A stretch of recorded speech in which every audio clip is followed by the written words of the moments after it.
অস্ট্রেলিয়ার মাটিতে বড় এক ধর্মীয় কনফারেন্সে যোগ দেওয়ার কথা ছিল বাংলাদেশের দুই জনপ্রিয় বক্তা মিজানুর রহমান আজহারি এবং শায়খ আহমদুল্লাহর। ভক্তরা অধীর আগ্রহে অপেক্ষা করছিলেন, কিন্তু ঠিক শেষ মুহূর্তে সবকিছু ওলটপালট হয়ে গেল।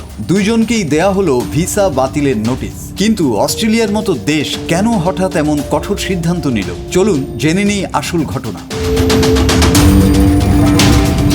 ঘটনার শুরু মিজানুর রহমান আজহারিকে নিয়ে। অভিযোগ উঠেছে তার অতীতের কিছু বক্তব্য নিয়ে। বিশেষ করে 2023 সালে যুক্তরাষ্ট্রে দেয়া একটি লেকচার এখন বড় বিতর্কের কারণ।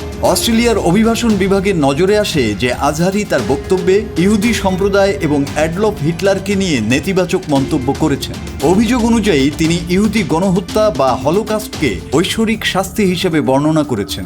অস্ট্রেলিয়ার সরকার বিষয়টিকে অ্যান্টিসেমিটিক বা ইহুদি বিদ্বেষী হিসেবে দেখছে, যা তাদের দেশের সামাজিক সম্প্রীতির পরিপন্থী।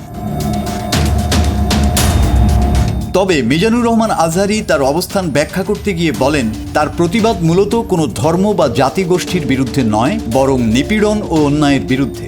নিজের ভিসা বাতিলের পেছনে কিছু স্বার্থান্বেষী গোষ্ঠীর ভূমিকা রয়েছে বলেও দাবি করেন মিজানুর রহমান আজহারি। তার অভিযোগ, একটি মহল পরিকল্পিতভাবে নেতিবাচক পরিবেশ তৈরি করে প্রশাসনিক সিদ্ধান্তে প্রভাব ফেলেছে।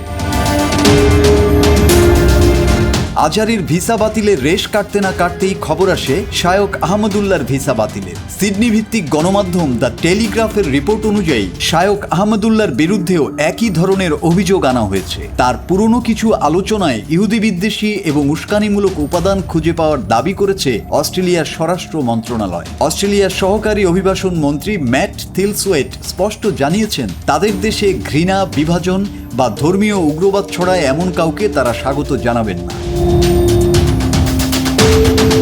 আসলে অস্ট্রেলিয়ার অভিবাসন আইন অত্যন্ত কঠোর। বিশেষ করে সেকশন 501 অনুযায়ী কোনো ব্যক্তির চরিত্র বা অতীত কার্যকলাপ যদি দেশের জনস্বার্থের জন্য হুমকি স্বরূপ মনে হয়, তবে সরকার যে কোনো সময় তার ভিসা বাতিল করার ক্ষমতা রাখে। এই দুই বক্তার ক্ষেত্রেও সেই ক্যারেক্টার টেস্ট বা চারিত্রিক পরীক্ষার মানদণ্ড ব্যবহার করা হয়েছে। যদিও এই সিদ্ধান্ত নিয়ে সোশ্যাল মিডিয়ায় ব্যাপক বিতর্ক চলছে। অনেকে একে বাক স্বাধীনতার উপর আঘাত বলছেন, আবার অনেকে বলছেন আইন সবার জন্য সমান।